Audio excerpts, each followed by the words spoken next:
Original post. I have been with my girlfriend Sarah for 3 years and been living together for 1.5. She is honestly everything I have ever wanted, and I am planning on proposing somewhere next year. So 3 weeks ago I was out with Sarah at a local bar drinking and having a great time with her, as it was just after quarantine had ended where I live. At around 3 a.m. we decided to head home. As we headed to the parking lot where we had parked, we noticed a group of 2 girls and a guy who was clearly drunk trying to hit on them and get them to go to his house. The girls were clearly very uncomfortable and trying to find a way out. Sarah told me that we had to do something, and I told her to go call the cops and get someone as well, because the very least I wanted was her to get hurt during this. So I approached the group and tried to pretend I was the boyfriend of the one of the 2 girls, and long story short, I got my ass kicked. The guy was at least 6 feet 4 and 220 pounds, whereas I'm 5 feet 11, 167 pounds. I'm fairly muscular myself, but there was no way I could have taken someone that big. I knew it from the start. At least from all the noise we had made. A lot of people rushed to the scene and the girls got away safe. I was rushed to the ER because the motherfucker had broken my ribs, which had punctured my right lung. Yay! After that incident, Sarah has grown a distant from me. Even though she visited and stayed with me at the hospital, she hasn't been the same since. And I thought she just needed time to move past this. However, 5 days ago she told me that she is not the same person after what happened, and she doesn't know if she feels safe with me after I got beat up like that. Honestly, hearing that hurt me more than when I got my ribs broke. She has moved to her parents for the time being, and she told me she needs time. Meanwhile, I had no one here to help me, so my brother left his 2 boys and wife to move in with me. I know I'm just venting at this point, but I don't want this to be over like that. Reddit, is there anything I can do to salvage the situation? Update. Until yesterday it had been 14 days since my last contact with Sarah. My brother had left 4 days prior because I felt bad keeping him away from his family for so long, plus I could take care of myself to some extent. So around 2 p.m. while I was making lunch, I heard the doorbell ring. I go to open the door and there she is. Sarah. With tears in her eyes, eye bags, frizzy hair, looking like a total mess. During the time we'd been together I've seen her in her ups downs, but I'd never seen her in such a horrible state before. So I let her sit on the couch. We still hadn't said a word as we were both dumbfounded. I was so overwhelmed by emotions. I wanted to hug her, I wanted to full blast on her, I didn't even know what I wanted to do.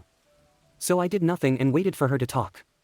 After 5 or 10 minutes of silence she starts sobbing and saying she's sorry and then crying. At this point I can barely hold myself together. So I hold her hand and try to calm her down so I can figure out what is going on. After a while she finally somewhat calms down and starts talking. And that's where it got bad.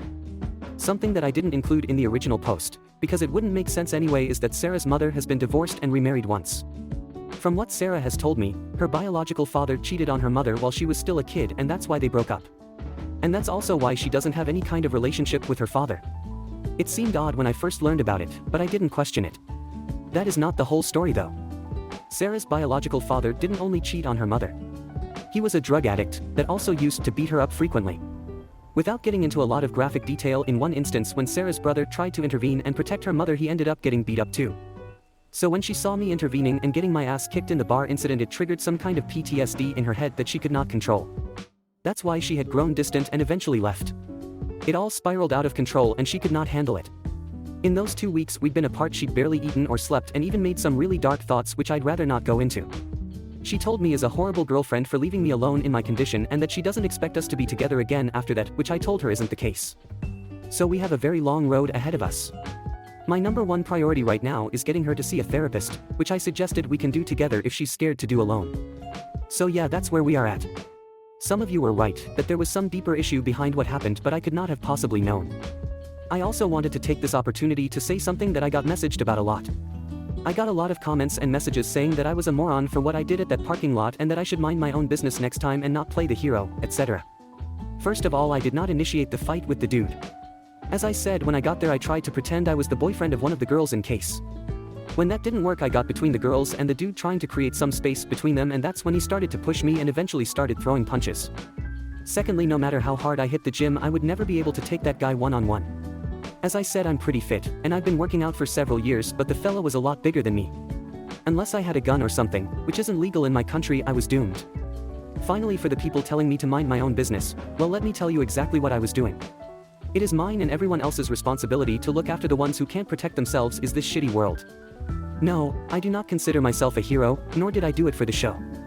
I did it because in some other instance one of those girls could have been my girlfriend, sister, mother needing help. And these girls were somebody else's girlfriend, sister, or mother. If I was put in that situation 100 more times, I would act the same. Edit, I also talked to her about the proposal I wanted to make this year. I was planning on doing it as a surprise, but in the way things have turned out I figured it would be better if she knew it first. We both agreed it should be delayed for now.